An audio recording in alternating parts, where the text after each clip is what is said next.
Patrick Cantlay kind of averted disaster. He was 3 over through 6, which moved him to 1 under par, which will end up being the eventual cut line here. So he was flirting with disaster very early in this round. He was able to bounce back on 7 with a birdie. He got 1 on 9, and then he played his second 9 at 1 under par to get it all back to even after the dust settled. So 67-71, he's 4 shots off the pace. That's a huge logjam of golfers. He's in a tie for 20th, but Cantlay didn't have his best stuff, but it was a gritty finish to the round. And he keeps himself in contention. The bogey at 18 is kind of disappointing, right? You feel much better at 5 than you do at 4. But considering the way this round started, I mean, even at number 5, Rick, he had to make a 6-footer for par. That was, things were starting to move pretty fast at that point.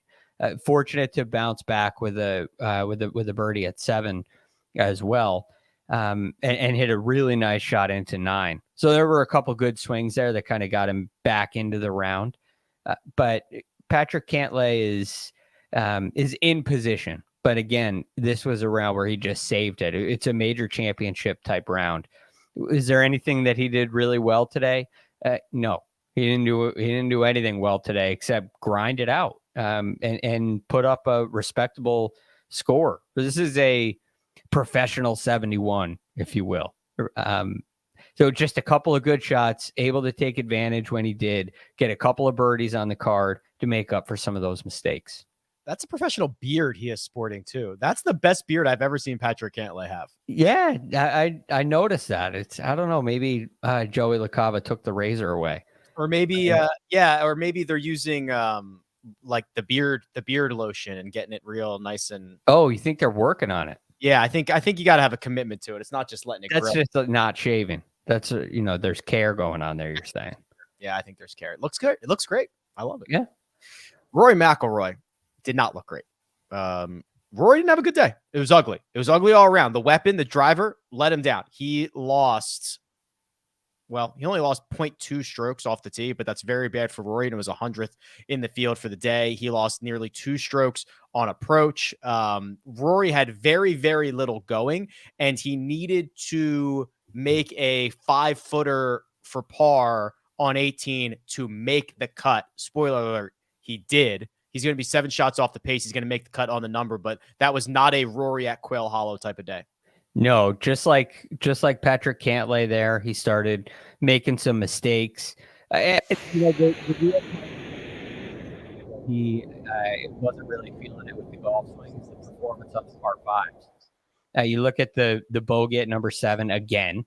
We did the same thing yesterday, hit a huge block off that tee. Yeah.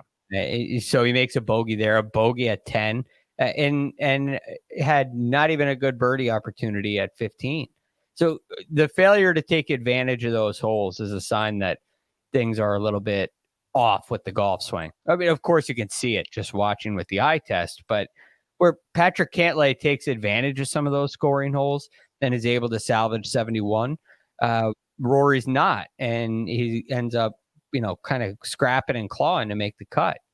So, short game was the best attribute of his game today, and even that wasn't great.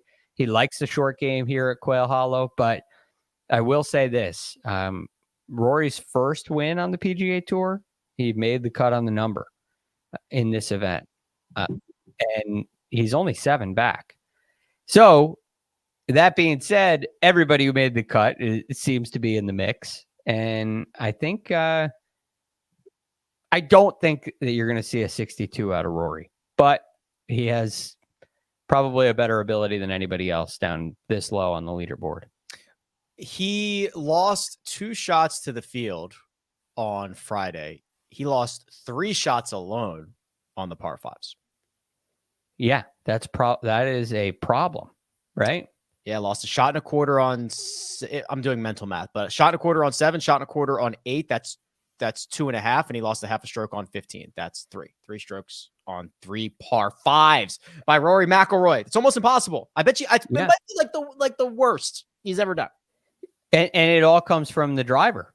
Right? Yes. It's a right on 7, left on 10. I think right on 15. So, that's something that he's got to get dialed in.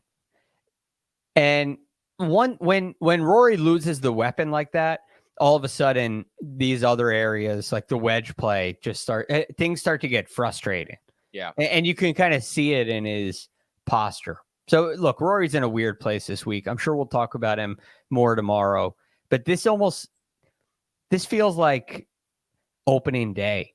This is like the first tournament of the year for Rory McIlroy to me. Because there was so much buildup for Masters. That's all let down. And now this is like a restart. And I'm not surprised that we're seeing a little bit of rust out of him.